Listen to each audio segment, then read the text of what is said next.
Good morning everyone. আজকে সকালে আকাশটা কত সুন্দর লাগছে।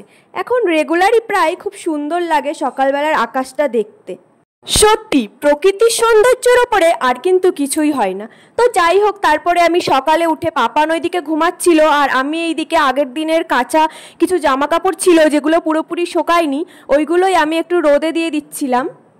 তো তারপরে আমি পাপানকে নিয়ে নিচে এসে আমি সকালে মুখটা ধুয়ে নিচ্ছিলাম। পাপান এখনও ঘুম থেকে ওঠেনি, ও ঘুমাচ্ছে। আমি আমার কাজগুলো এইদিকে আমি একটু করে নিচ্ছি তাড়াতাড়ি করে, কারণ ও ঘুম থেকে উঠলেই ও আমার কোল থেকে কিছুতেই নামতে চায় না যত সময় ওর ভালো করে ঘুম না কাটে। তারপরে চা করে সকালে বোনকে চা দিয়ে দিলাম, আমিও চা খেয়ে নিলাম। তারপরে বাজার থেকে ও নিয়ে এসেছিল পাপানের জন্য শিঙি মাছ। হ্যাঁ, কিছু কেটেও নিয়ে এসেছিল আর কিছু জ্যান্ত নিয়ে এসেছিল, যেগুলো নিয়ে পাপান খুব খেলা করছিল আর মজাও পাচ্ছিল। আর নিয়ে এসেছিল পাবদা মাছ আর রুই মাছ এনেছিল। শিঙি মাছটা শুধু পাপানের জন্যই, আমাদের জন্য না। আর নিয়ে এসেছিল কিন্তু মটন।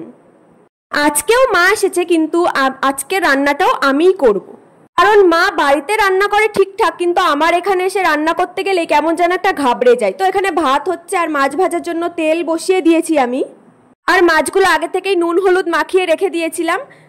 তারপরে দেখতেই পাচ্ছ এখানে কিন্তু রুই মাছটা প্রায় রান্না হয়ে গেছে। আজকে আমি দই রুই রান্না করেছিলাম। আর এইদিকে দুপুরবেলা ও নিয়ে এসেছিল তালের শাঁস, সাথে নিয়ে এসেছিল আম, লিচু, আরও অনেক কিছুই ছিল জিনিসের না। আমি বসে টিভি দেখছিল আর এদিকে আমি মটনটাও বসিয়ে দিয়েছি রান্নার জন্য।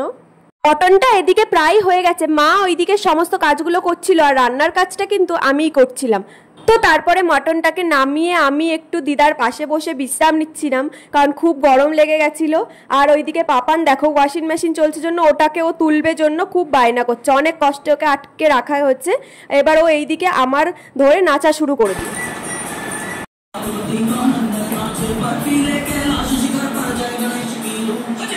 সন্ধ্যাবেলায় ও এখানে ফুচকা নিয়ে চলে এসেছিল। আমার ফুচকা বাড়িতে খেতে খুব একটা ভালো লাগে না, কি আর বাড়িতে ফুচকা নিয়ে আসলে তো আমার জ্বালা, সব কিছু রেডি করে আমাকেই দিতে হবে সবাইকে। আর ওইদিকে সবাই বসে আছে, আর এদিকে আমি ফুচকা রেডি করছি। আর সত্যি কথা বলতে আগে ফুচকার প্রতি আমার খুব লোভ ছিল, কিন্তু ইদানিং আমার একটু ফুচকা খেতে ভালো লাগে না। আর দোকানে দাঁড়িয়ে যদিও বা একটু খেতে ভালো লাগে, কিন্তু বাড়িতে একটুও ভালো লাগে না। আমাদের এখানকার ফুচকা আমার খুব একটা ভালো লাগে না। তো সবাই ফুচকা খাচ্ছে, আমি এদিকে বসে আছি, কারণ আমি খুব একটা খাইনি, একটা দুটো খেয়েছিলাম। আর মা এদিকে রাতে রান্নাটা করবে, তার জন্য আটা মাখছিল, রুটি বানাবে। তো আমার ভিডিওটা এখানেই শেষ করছি। আর ভিডিওটা কেমন লাগলো অবশ্যই কিন্তু তোমরা জানিও, ভালো লাগলে কিন্তু একটা লাইক কমেন্ট করে দিও। টাটা।